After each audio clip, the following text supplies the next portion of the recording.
guys, this is Cryptosiast again. I brought here with me Jonas Rubel. He's doing the business development of Zencash. May you can tell us about what's the focus of Zencash? Well, Zencash mostly focuses on privacy, so we started with a privacy currency, and we got quite a resilient and strong network by now with more than 10,000 nodes, secure nodes what we call them, that also fulfill minimum requirements, and therefore we have a strong network that we can build on top of, and we want to improve towards a privacy platform. So we have a secure publishing function in development, ZenPub, that is basically going to be a secure and decentralized Dropbox solution.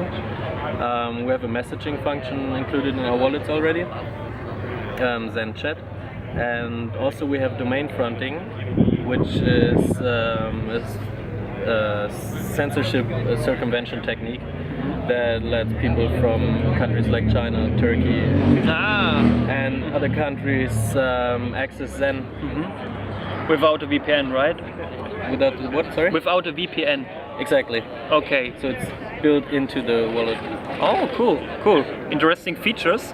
And Zencash is a fork of Zcash. Exactly. So, but you did improvements to the code. Well, first of all, we built an incentive mechanism for the nodes. So with us at the moment, 3.5% of the mining rewards goes towards the pool of secure node operators. So if you run a secure node at the moment, you get roughly 1 Zen per month as a reward. You need to stake some Zen for that, which is 42 Zen, but they're not locked up, so they still remain in your wallet and you still got all the access to it. You can use your Zen whenever you like. It's just that you need proof of having at least 42 Zen. So regarding the Zencash, you didn't do an ICO. You changed some of the code and did a proof of work. So you are using Equihash algorithm, and in terms of transaction speed, are you faster than Zencash or? In terms of transaction speed, we're pretty much the same. We have a block time of 2.5 minutes, and basically we're built on top of Zcash, which is built on top of Bitcoin. So with same block sizes and 4 times faster block times, roughly 4 times the transaction throughput. Okay. Can you tell us something about relations to Cardano? Or yeah? Actually, I can. We were pretty glad to announce a research and development partnership with IOHK, which is the research company led by Charles Hoskinson, who's also the founder of Cardano. And they got more than 100 PhD level researchers by now, and for us they're especially looking into governance structures, voting mechanisms, and also some scaling solutions. And yeah, we're really happy to work with those guys. Also have a cooperation with Kiev for some governance and voting proposals. So yeah, our research is doing good, I think, so far. Cool. So it's actually what comes to my mind is when there's voting for government voting, for example, why private? Why private? Well, it's fundamental. It's a key element of a correct voting mechanism that everybody needs to submit his vote in a private manner. Because as soon as you fear other people know your vote is changed, or it's shown that votes differ from what you actually like. So to have a secret voting mechanism is crucial to any kind of voting structure. So it don't put pressure on the voter to change his mind, for example. So it's like you want to be able to express your opinion freely and without fearing any consequences from the choice you made for yourself. Cool. I really like the idea regarding some competitors like Monero. Okay, they don't have that features like you have involved, but what does you set up against the competition? Well, I think in general there's a lot of work that can be done about governance. The best example is what we saw with Bitcoin and Bitcoin Cash fork. It just takes a long time if there's no proper voting or governance system in place to decide on certain protocol changes.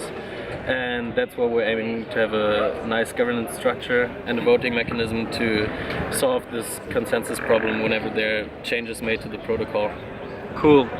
Regarding the funds you get for the development, you said it's 7.5%.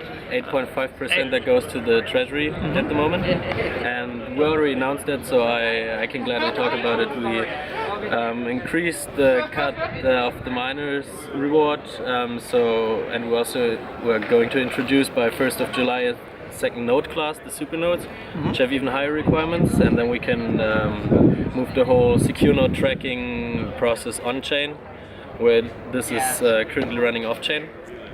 And so then the pool of secure node operators gets 10% of the mining reward, the pool of super node operators gets 10%, and the treasury gets 10%, and the miners get 70%. In terms of the Zencash, didn't the Zencash take 20% of the funds or of the transaction fees for their development? Or is it wrong in my mind? They did 20%, but they limited to a period of 4 years. Ah, okay. So after 4 years, they basically ran out of funding, you could say. And well, I think continuous funding is something that makes a project sustainable, because building stuff just does cost money, does cost resources, and you need to cover that somehow. And I think it's easier to handle a continuous inflow of money in a good manner, except compared to the ICO approach, where you get a huge amount of money up front, and then you're not incentivized to really do a lot of stuff because all the cash is already there. I really like that kind of approach.